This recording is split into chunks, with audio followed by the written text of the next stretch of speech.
Friends, I'm excited to announce that this episode is being sponsored by CustomJerseysPro.com. And you know what? I just got my shirt in the mail. I cannot wait. I am psyched, man. Oh, baby. Let's check this out. Oh, man. Oh, man. Wait. Let's use some magic. Awesome. What do you guys think? This is cool. Buzzsaw, my nickname from back in my thrash metal days. Bemusing Bill. Check it out, the logo. Listen, guys, you can get 10% off if you use Bemusing Bill 10 as the code. I will have the links in the description below. Let me show you this website. They got awesome stuff. Look at this. And you guys renegades? Put that right on the front there. Capital R, capital E, capital N. Whatever you want in the back. Sick boy. Hey, if you're a Nightwish Army, how cool would that be? Have your favorite member on the back. They have awesome designs. High quality stuff, folks. Custom Jerseys Pro, baby. And they have all different styles and for different type of sports. This is a baseball shirt. And I already got a hockey one. They are fantastic. And like I said, you just check around. I'm going to have the links down below. And like I said, get an additional 10% off. And you guys are awesome. Thank you for sticking out with Uncle Bill over here on Bemusing Bill. Now let's get to the episode.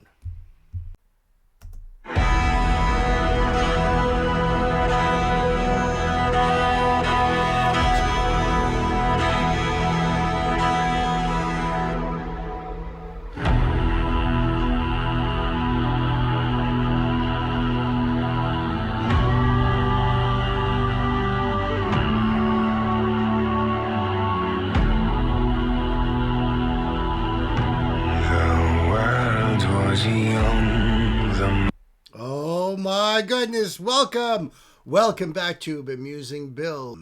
We got a new one here. This is Colm McGuinness, and this also features Jonathan Young and Bobby Bass. This is the song of Durin. And if you're not aware of Durin, Durin's folk are the dwarves, Thor and Oakenshield. I believe all of them are connected to Durin. I believe. I could be wrong. But I think they are. And it's going to be cool because I love anything connected with Tolkien. And this is a low bass cover of, and let me see if I can get this one right, Clamave de Profundis. So this is a version of his song. I'm not familiar with his song either, but with a name like that, or maybe it's a band. Maybe it's not a person, but a band. I'm not sure. But I got to check that out as well. So I'm familiar with Jonathan. I know he's an amazing guitar player. I know he is an amazing drummer. Bobby Bass, I think I've heard him on something else. And I don't want to like misquote, but I believe I've heard him too. Colm McGuinness, no, never. So it seems like he's the one playing that instrument in the beginning. It seems like a very Celtic type of instrument, maybe some type of a harp. I don't know. If anybody does, hit me up in the comments. The link for this will be below in the description box. Give the original artist all your love. And if you'd like to support the channel, those links are in the box as well. Like, share, and subscribe, folks.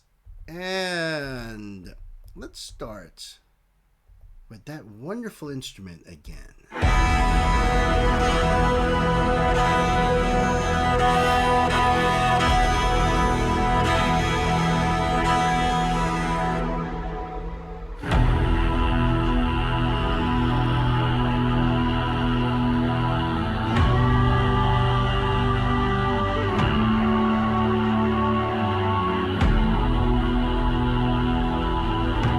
The world was young, the mountains green, no stain yet on the moon was seen. No words were laid on stream or stone when Durin woke and walked alone. He named the nameless hills and dells. He drank from yet untasted wells. He stooped and looked in mirror and saw a crown of stars appear. It's rare to run across an artist that has such a range. It's one thing to be really low in those subharmonics, but to get up as high as Colm is doing. There's only one artist I know of that has that variety, that expansion, and that's Jeff Castellucci. But this man here, wow, that's a voice. That's a hell of a voice. And I wonder what his range is. I believe Jeff's is 4 octaves, and of course he's going way down in the bass clef and even the subharmonics, those drops. So I wonder where he stands in that. Yeah, what a combination this is going to be. Stars appear as gems upon the silver thread above the shadows of his head.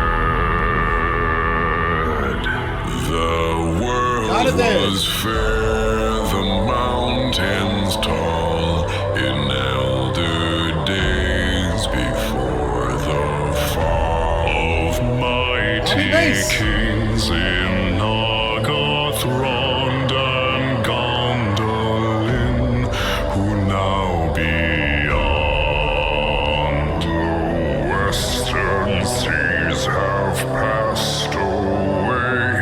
The world was fair in Durin's day. A king he was on carven throne in many pillared halls of stone, with golden roof and silver floor and runes of power upon the door. The light of sun and star and moon in shining lamps of crystal hewn, undimmed by cloud or shade of night, there shone forever fair and bright. Amazing the use of percussion behind them. There seems to be an underlying note. So I'm wondering if that's Colm, just holding down a steady note underneath all that. Just sort of it almost feels more like a rumble than anything else, but it fills in. It sonically fills in everything. So you're just having the deeper drums with a little bit of a splash, like a little of a splash cymbal, sort of, just making that little bit of an accent. Simple, but so beautiful. So to fill in this poetry, it's just absolutely perfect.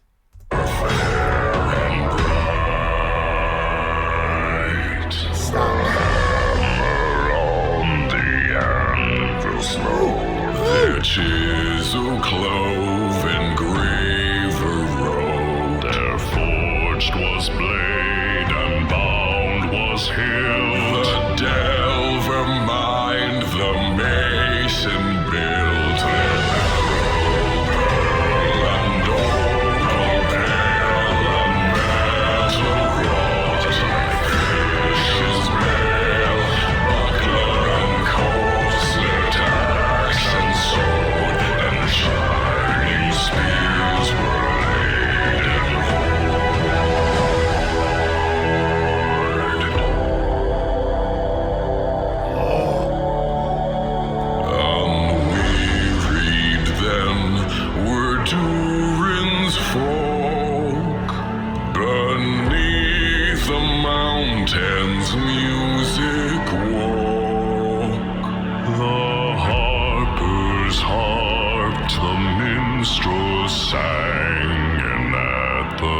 against the trumpets rang.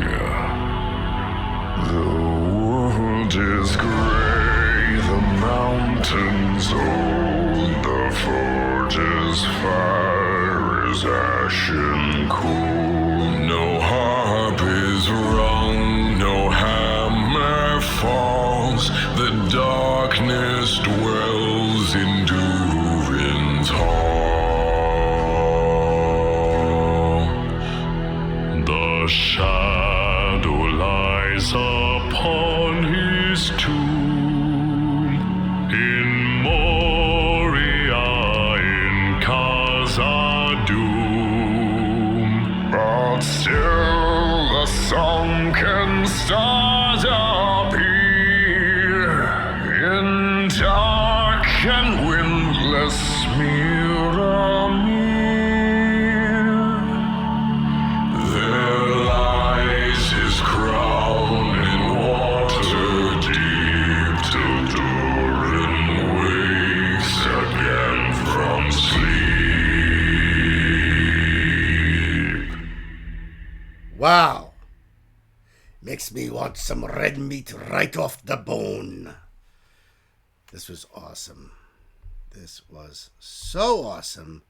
Let's see if they got some lyrics going on here. I thought I'd seen lyrics. Thank you.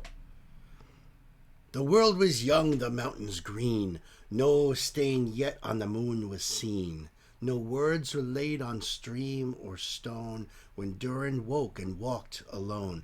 Now, Iluvatar, I think it's pronounced Iluvatar, when he created Middle-earth, his plan was for his children eventually, and they would be the elves, the firstborn. But one of the Valar created the dwarves on his own. And that kind of pissed off Iluvatar, told him they had to go back to sleep. So I believe Durin was one of the first to wake. And that's what they're telling here. It's in the Silmarillion, and I haven't read that in a few years now. So I'm very fuzzy on it, but yes, when Durin walked alone, he named the nameless hills and dells. He drank from yet untasted wells. He stooped and looked in Miramir, and saw a crown of stars appear, as gems upon a silver thread above the shadows of his head. That's beautiful. The world was fair, the mountains tall, in elder days before the fall of mighty kings in Nargothrond and Gondolin, who now beyond the western seas have passed away. The world was fair in Durin's day. A king he was on carven throne in many pillared halls of stone. Man, I am just so picturing the Lonely Mountain, Erebor.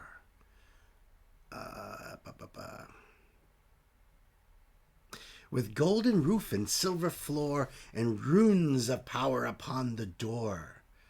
Yes, the light of sun and star and moon, in shining lamps of silver, of crystal hewn, undimmed by cloud or shade of night, there shone forever fair and bright.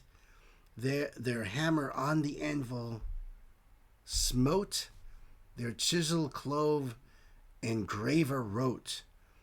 There forged with blade and bound with hilt, the delver mind the mason built. There beryl, pearl, and opal pale, and metal wrought like fish's mail. Must be referring to Mithril. Buckler and corselet, axe and sword, and shining spears were laid in hoard.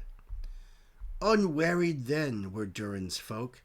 Beneath the mountains music woke.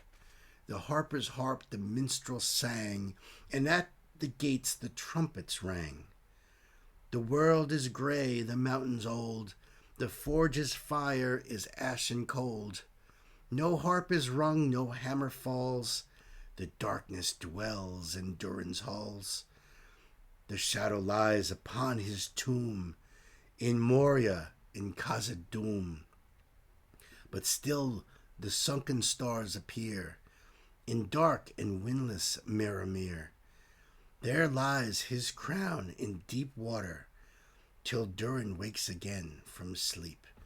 Wow, I got to go back and reread the Silmarillion and learn more about Durin. What an amazing song, what an amazing poetry, and three of the most amazing voices on the planet. Let me know what you guys think in the comments. I'll be there. We'll talk. We'll have fun. We'll learn a lot, I'm sure. So until the next time, and there will be a next time. I like this guy a lot. Until the next time, be good to each other. Be good to yourselves. And remember, Uncle Bill here loves you guys. Peace.